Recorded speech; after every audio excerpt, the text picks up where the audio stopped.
Hi friends, welcome to study type Kannada. ಇವತ್ತು ನಾವು parts of speech ಬಗ್ಗೆ ತಿಳ್ಕೊಳ್ಳೋಣ. ಪಾರ್ಟ್ಸ್ ಆಫ್ ಸ್ಪೀಚ್ ಅಂದರೆ ಏನು? ನಾವು ದಿನ ಮಾತಾಡೋಕ್ಕೆ ವಾಕ್ಯನ ಬಳಸ್ತೀವಿ. ಆ ವಾಕ್ಯದಲ್ಲಿ ಪದಗಳಿರುತ್ತೆ. ಆ ಪದಕ್ಕೂ ವಿಧ ಇದೆ. ಅದನ್ನೇ ನಾವು ಪಾರ್ಟ್ಸ್ ಆಫ್ ಸ್ಪೀಚ್ ಅಂತ ಹೇಳ್ತೀವಿ. ಇಂಗ್ಲೀಷಲ್ಲಿ 8 ಪಾರ್ಟ್ಸ್ ಆಫ್ ಸ್ಪೀಚ್ ಇದೆ. ಯಾವುದೆಲ್ಲ? Noun, pronoun, verb, adjective, adverb, preposition, interjection, conjunction. ಇದನ್ನು ಪಾರ್ಟ್ಸ್ ಆಫ್ ಸ್ಪೀಚ್ ಅಂತ ಹೇಳ್ತೀವಿ. ಇಷ್ಟು ಪಾರ್ಟ್ಸ್ ಆಫ್ ಸ್ಪೀಚ್. ಸೊ ಒಂದೊಂದನ್ನೇ ನಾವು ನೋಡ್ತಾ ಹೋಗೋಣ. ಮೊದಲನೇದು ನೌನ್. ಕನ್ನಡದಲ್ಲಿ ಇದನ್ನು ನಾವು ನಾಮಪದ ಅಂತ ಹೇಳ್ತೀವಿ. ಸೊ ನಿಮ್ಮ ಸುತ್ತಮುತ್ತ ಹಾಗೆ ಕಣ್ಣಾಡಿಸಿ. ಏನೇನಿದೆ? ವಸ್ತುಗಳಿದೆಯಾ? Charger, table, chair, pen, pencil, bottle, etcetera. ನಿಮ್ಮ ಫ್ರೆಂಡ್ಸ್ ಇದ್ದಾರಾ? ಅವ್ರಿಗೂ ಹೆಸರಿದೆ, ನಿಮಗೂ ಹೆಸರಿದೆ. ಸೊ ಎಲ್ಲದಕ್ಕೂ ಹೆಸರಿದೆ. ಎವ್ರಿಥಿಂಗ್ ಹ್ಯಾಸ್ ಅ ನೇಮ್ ಅಲ್ವಾ? ಅದೇ ನೌನ್. ನೌನ್ ಅಂದರೆ a word that use to name a person, place, animal, things or a idea. ಇದನ್ನು ನಾವು ನೌನ್ ಅಂತ ಹೇಳ್ತೀವಿ. Okay. Example: boy, girl, Ramu, teacher, cat, ಈ ಥರ. ಥಿಂಗ್ಸ್ ಅಂತ ಬಂದಾಗ ಅಂಬ್ರೆಲಾ, ಪ್ಲೇಸ್ ಅಂತ ಬಂದಾಗ ಬೀಚ್. ನಾವು ಬಾಯ್ ಅಂತ ಹೇಳಿದಾಗ ಕಿರಣ್ ಹೆಸರಾಗಿರ್ಬೋದು, ಹುಡುಗಿ ಹೆಸರು ಕಾವ್ಯ ಆಗಿರ್ಬೋದು. ಸೊ ಆಗಲೂ ಕೂಡ ಅದು ನೌನೇ. ಸೊ ಇದಿಷ್ಟು ನೌನ್ ಬಗ್ಗೆ ಅರ್ಥ ಆಯ್ತಲ್ವಾ? ನೆಕ್ಸ್ಟ್ ನಾವು ಪ್ರನೌನ್ ಬಗ್ಗೆ ತಿಳ್ಕೊಳ್ಳೋಣ. ಪ್ರನೌನ್ ಕನ್ನಡದಲ್ಲಿ ಇದನ್ನು ಸರ್ವನಾಮ ಅಂತ ಹೇಳ್ತಾರೆ. It is a word used instead of noun. ನೌನ್ನ ಬದಲಾಗಿ ಬಳಸುವಂತಹ ಪದವನ್ನು ನಾವು ಪ್ರನೌನ್ ಅಂತ ಹೇಳ್ತೀವಿ. Example: he, she, it, they, we, you, I, ಈ ಥರ. ಸೊ ಎಕ್ಸಾಂಪಲ್ಸ್ ಆಫ್ ಪ್ರೊನೌನ್ನ ನೋಡೋಣ. ಫಸ್ಟ್ ಸೆಂಟೆನ್ಸ್ನ ನೋಡಿದ್ರೆ, he said he would call me later. ಇಲ್ಲಿ ಈ ಸೆಂಟೆನ್ಸ್ನ ನೀಟಾಗಿ ಅಬ್ಸರ್ವ್ ಮಾಡಿ. He said he would call me later. ಇಲ್ಲಿ ರೆಡ್ ಮಾರ್ಕಲ್ಲಿ ಏನು ಹೈಲೈಟ್ ಆಗಿದೆ ಅಲ್ವಾ, ಹಿ, ಅಲ್ಲಿ ಹೆಸರನ್ನ ಬಳಸ್ತಾ ಇಲ್ಲ. ಹೆಸರಿನ ಬದಲಾಗಿ ಹೀನ ಬಳಸ್ತಾ ಇದ್ದೀವಿ. ಹಿ ಅಂದರೆ ಪ್ರೊನೌನ್, ಸರ್ವನಾಮ. ಓಕೆ. ಇಲ್ಲಿ ಮೀ ಅಂತಲೂ ಬಂದಿದೆ. ಮೀ ಅಂತಂದರೆ ನಾನು. ಇಲ್ಲಿ ನನ್ನ ಹೆಸರು ಕೂಡ ಬಂದಿಲ್ಲ. ಓಕೆ, ಅರ್ಥ ಆಗ್ತಿದಿಲ್ವಾ? ಇದನ್ನು ನಾವು ಪ್ರೊನೌನ್ ಅಂತ ಹೇಳ್ತೀವಿ. ನೆಕ್ಸ್ಟ್ ಸೆಂಟೆನ್ಸ್ನ ನೋಡಿದ್ರೆ ನೀವು, I will meet you at your house. I, ನಾನು. Will meet you at you, ನಿನ್ನ. ಯೋರ್, ನಿನ್ನ ಮನೆಯಲ್ಲಿ. ಅದೇ, ನಾನು ನಿನ್ನ ಮನೆಯಲ್ಲಿ ಭೇಟಿ ಆಗ್ತಾ ಇದ್ದೀನಿ. ನನ್ನ ಹೆಸರು ಬಂದಿಲ್ಲ, ನಿನ್ನ ಹೆಸರು ಬಂದಿಲ್ಲ. ಅದನ್ನು ನಾವು ಪ್ರೊನೌನ್ ಅಂತ ಹೇಳ್ತೀವಿ. ಹೆಸರಿನ ಬದಲಾಗಿ ಬಳಸುವಂತಹ ವರ್ಡ್ನ ನಾವು ಪ್ರೊನೌನ್ ಅಂತ ಹೇಳ್ತೀವಿ. ಓಕೆ. ನೆಕ್ಸ್ಟ್ ಒಂದು ಎಕ್ಸಾಂಪಲ್ನ ನೀವು ನೋಡಿ. ಇಲ್ಲಿ Sneha went to store and she bought some groceries. ಇಲ್ಲಿ ಸ್ನೇಹ ಏನು? ನೌನ್. ಶಿ ಏನು? Pronoun. Okay. So next verb. ಕನ್ನಡದಲ್ಲಿ ನಾವು ಇದನ್ನು ಕ್ರಿಯಾಪದ ಅಂತ ಹೇಳ್ತೀವಿ. Words that express action or a state of being. ಇಲ್ಲಿ ಆ್ಯಕ್ಷನ್ ಅಂದ ತಕ್ಷಣ 2 ಟೈಪ್ಸ್ ಆ್ಯಕ್ಷನ್ ಬರುತ್ತೆ. ಒಂದು ಫಿಸಿಕಲ್, ಇನ್ನೊಂದು ಮೆಂಟಲ್. ಓಕೆ. ಫಿಸಿಕಲ್ ಅಂದರೆ ಯಾವ ಥರ? ಅವನು ಓಡುತ್ತಿದ್ದಾನೆ. ಇಲ್ಲಿ ಓಡ್ತಾ ಇರೋದು ಆ್ಯಕ್ಷನ್. ಆದರೆ ಯಾವ ಥರ ಆ್ಯಕ್ಷನ್? ಫಿಸಿಕಲ್. ಓಕೆ. ಅವಳು ಯೋಚಿಸುತ್ತಿದ್ದಾಳೆ. ಇಲ್ಲೂ ಕೂಡ ಆ್ಯಕ್ಷನ್ ನಡೀತಾ ಇದೆ, ಅಂದರೆ ಕ್ರಿಯೆ ನಡೀತಾ ಇದೆ, ಕೆಲಸ ನಡೀತಾ ಇದೆ. ಅದರಲ್ಲಿ ಅವಳು ಮೆಂಟಲಿ ಯೋಚನೆ ಮಾಡ್ತಾ ಇದ್ದಾಳೆ. ಅಂದರೆ ಯೋಚನೆ ಮಾಡ್ತಾ ಇರೋದು it's a mental action. Okay. ಎರಡು ಕಡೆನೂ ಕ್ರಿಯೆ ನಡೆಯುತ್ತೆ. ಬಟ್ ಯಾವ ಥರ ಕ್ರಿಯೆ ನಡೀತಾ ಇದೆ ಅನ್ನೋದು ತುಂಬ ಇಂಪಾರ್ಟೆಂಟ್. ಇದನ್ನು ನಾವು ಕ್ರಿಯಾಪದ, ವರ್ಬ್ ಅಂತ ಹೇಳ್ತೀವಿ. Next examples of verb. First one, we draw maps in geography class. ನಾವು ಜಿಯೋಗ್ರಫಿ ಕ್ಲಾಸಲ್ಲಿ ಮ್ಯಾಪ್ನ ಡ್ರಾ ಮಾಡಿದ್ವಿ.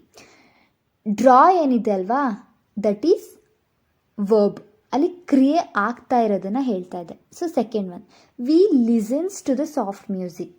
ಲಿಸನ್ಸ್, ಕೇಳ್ತಾ ಇದ್ದೀವಿ. ಕೇಳೋದು ಸಹ ಒಂದು ಕ್ರಿಯೆನೇ, a verb. Next third one, kids play in the park. Play, ಆಟವಾಡ್ತಾ ಇದ್ದಾರೆ. ಆಟ ಆಡುವುದು ಒಂದು ಕ್ರಿಯೆ. Okay. She fills the bottle with the water. Fills ಏನಿದೆ ಅಲ್ವಾ, ಅದು ಒಂದು ಕೂಡ ಕ್ರಿಯೆ. Okay. These are the examples of verb. Next adjective. ಕನ್ನಡದಲ್ಲಿ ನಾವು ಇದನ್ನು ವಿಶೇಷಣ ಅಂತ ಹೇಳ್ತೀವಿ. The words that describe or modify noun or pronoun, ಇದನ್ನು ನಾವು ಅಡ್ಜೆಕ್ಟಿವ್ಸ್ ಅಂತ ಹೇಳ್ತೀವಿ. The words that describe noun or pronoun. Okay, example big, yellow, amazing, new, quick, ಈ ಥರ. ಈಗ ಎಕ್ಸಾಂಪಲ್ಸ್ ಆಫ್ ಅಡ್ಜೆಕ್ಟಿವ್ಸ್ನ ನೋಡೋಣ, ಸೊ ಈಸಿಯಾಗಿ ನಮ್ಗೆ ಅರ್ಥ ಆಗುತ್ತೆ. So examples of adjectives. First example ನೋಡೋಣ. Ritika is a intelligent girl. ಇಲ್ಲಿ ರಿತಿಕಾ ಏನಿದೆ ಅಲ್ವಾ, ದಟ್ ಈಸ್ ನೌನ್. ಇಂಟೆಲಿಜೆಂಟ್ ಏನಿದೆ ಅಲ್ವಾ, that is adjective. So Ritika is a girl. ಅವಳು ಯಾವ ಥರ girl? She is a intelligent girl ಅಲ್ವಾ. So intelligent adjective. Next, she was wearing a black hat. She was wearing a hat, but ಯಾವ ಥರ hat ಅದು? Black hat. So black is the adjective. I have some good news for you. Good is an adjective here. He gave me a new pen. ಅವನು pen ಕೊಟ್ಟ. ಯಾವ ಥರ pen ಅದು? ಹೊಸ pen ಅಲ್ವಾ. So new is a adjective. New ಅನ್ನೋದು ವಿಶೇಷಣ ಇಲ್ಲಿ. Next, adverb. ಅಡ್ವರ್ಬ್ನ ಕನ್ನಡದಲ್ಲಿ ನಾವು ಕ್ರಿಯಾ ವಿಶೇಷಣ ಅಂತ ಹೇಳ್ತೀವಿ. Adverb is a word that modify or describe a verb. ಕ್ರಿಯೆ ಯಾವ ಥರ ನಡೀತಾ ಇದೆ ಅಂತ ಹೇಳೋದನ್ನು ನಾವು ಅಡ್ವರ್ಬ್ ಅಂತ ಹೇಳ್ತೀವಿ. ಓಕೆ, ಇಲ್ಲಿ ಎಕ್ಸಾಂಪಲ್ಸ್ನ ನೋಡೋಣ. Randomly, politely, sadly, continuously, together, kindly, ಇವೆಲ್ಲ ಅಡ್ವರ್ಬ್ದು ಎಕ್ಸಾಂಪಲ್. ಸೊ ಇವಾಗ ಎಕ್ಸಾಂಪಲ್ಸ್ನ ನೋಡೋಣ. ಫಸ್ಟ್ ಎಕ್ಸಾಂಪಲ್, ಹೀ ಪಿಕ್ಸ್ ಕ್ಲಾತ್ಸ್ ರ್ಯಾಂಡಮ್ಲಿ. ಅವನು ಬಟ್ಟೆನ ಪಿಕ್ ಮಾಡ್ತಾ ಇದ್ದಾನೆ. ಸೊ ಅಲ್ಲಿ ಕ್ರಿಯೆ ನಡೀತಾ ಇದೆ, ಬಟ್ ಕ್ರಿಯೆ ಯಾವ ಥರ ನಡೀತಾ ಇದೆ? ರ್ಯಾಂಡಮ್ಲಿ. ಅವನು ಚೂಸ್ ಮಾಡ್ಕೊಂಡು ತಗೋತಾ ಇಲ್ಲ, ಯಾವುದ್ಯಾವುದನ್ನೋ ಬೇಕಾಗಿರೋದನ್ನ ಎತ್ಕೋತಾ ಇದ್ದಾನೆ. ಸೊ ರ್ಯಾಂಡಮ್ಲಿ ಕ್ರಿಯೆ ನಡೀತಾ ಇದೆ, ಯಾವ ಥರ ನಡೀತಾ ಇದೆ ಅಂತ ಹೇಳ್ತಾ ಇರೋದು. Okay, second example, he spoke politely to elders. ಇಲ್ಲಿ ಪೊಲೈಟ್ಲಿ ಏನಿದೆ ಅಲ್ವಾ, ದಟ್ ಈಸ್ ಅಡ್ವರ್ಬ್. ಯಾವ ಥರ ಮಾತಾಡ್ತಾನೆ? ಪೊಲೈಟಾಗಿ ಮಾತಾಡ್ತಾ ಇದ್ದಾನೆ. Okay, she spoke sadly. ಸ್ಯಾಡಾಗಿ ಮಾತಾಡಿದ್ಲು. Okay, next, he talks continuously. ಅವ್ನು ಮಾತಾಡ್ತಾ ಇದ್ದಾನೆ. ಯಾವ ಥರ ಮಾತಾಡ್ತಾ ಇದ್ದಾನೆ? ಕಂಟಿನ್ಯೂಸ್ ಆಗಿ ಮಾತಾಡ್ತಾ ಇದ್ದಾನೆ. Okay, we laughed together yesterday.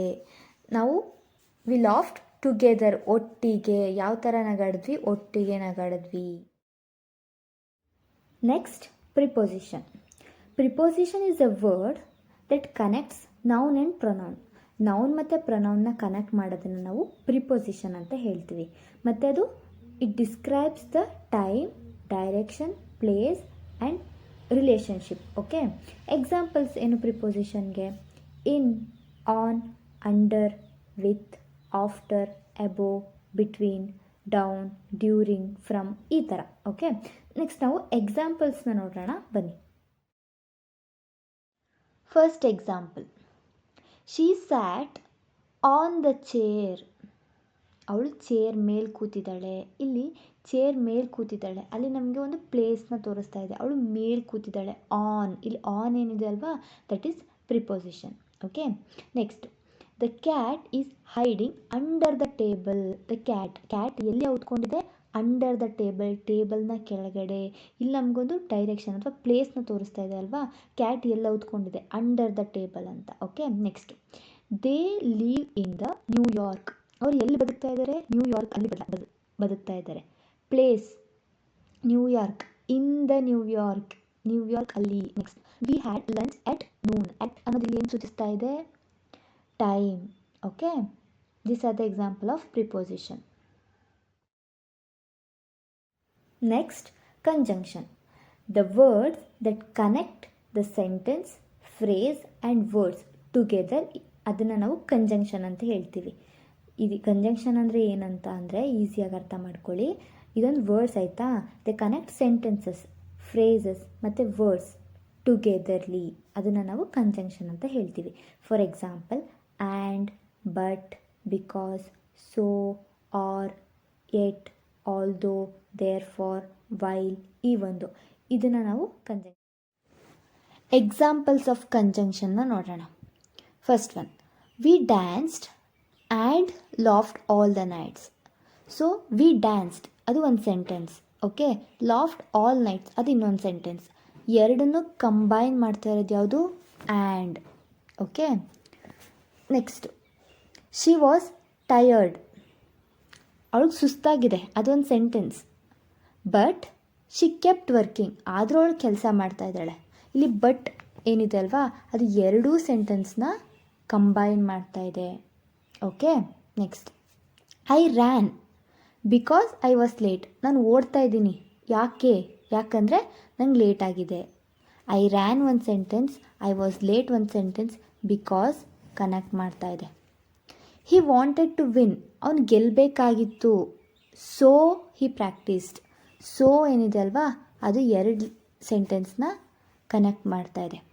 You can call me or mail me, ನೀನು ಕಾಲ್ ಆದರೂ ಮಾಡು ಅಥವಾ ಮೇಲ್ ಮಾಡು. ಇಲ್ಲಿ ಅಥವಾ ಏನಿದೆ ಅಲ್ವಾ, ಅದು conjunction. Okay. He failed in exam, ಅವನು ಎಕ್ಸಾಮಲ್ಲಿ ಫೇಲ್ ಆಗಿದ್ದಾನೆ. ಈವನ್ ದೋ ಹಿ ಸ್ಟಡಿಡ್ ವೆರಿ ಹಾರ್ಡ್, ಅವನು ಚೆನ್ನಾಗಿ ಓದಿದ್ರೂ ಕೂಡ, ಎಕ್ಸಾಮ್ಗೆ ತುಂಬ ಕಷ್ಟಪಟ್ಟು ಓದಿದ್ರೂ ಕೂಡ ಅವನು ಎಕ್ಸಾಮಲ್ಲಿ ಫೇಲ್ ಆಗಿದ್ದಾನೆ. ಈವನ್ ದೋ ಇದು ಕಂಜಂಕ್ಷನ್, ಎರಡು ಸೆಂಟೆನ್ಸ್ನ ಕನೆಕ್ಟ್ ಮಾಡ್ತಿರೋವಂಥದ್ದು. ಸೊ ಅರ್ಥ ಆಯ್ತಲ್ವಾ? ನೆಕ್ಸ್ಟ್ ನಾವು ಇಂಟರ್ಜೆಕ್ಷನ್ ಬಗ್ಗೆ ತಿಳ್ಕೊಳ್ಳೋಣ. ಇಂಟರ್ಜೆಕ್ಷನ್ ಅಂದರೆ ಏನು? Word or phrases that express strong ಎಮೋಷನ್ನ ಕೊಡುವಂತಹ ಒಂದು phrases. For example, wow, ouch, ಆ ಥರ. That's a puppy so cute ಅಂತ. Oops, I drop my pen. Yuck, ya, I think we made a mistake, ಈ ಥರ. Okay. Thank you for watching my video. ನಿಮಗೆ parts of speech ಈಸಿಯಾಗಿ ಅರ್ಥ ಆಗಿದೆ ಅಂತ ಹೇಳ್ಕೊಡ್ತೀನಿ. ಪ್ಲೀಸ್ ನನ್ನ ಚಾನಲ್ನ ಸಬ್ಸ್ಕ್ರೈಬ್ ಮಾಡಿ.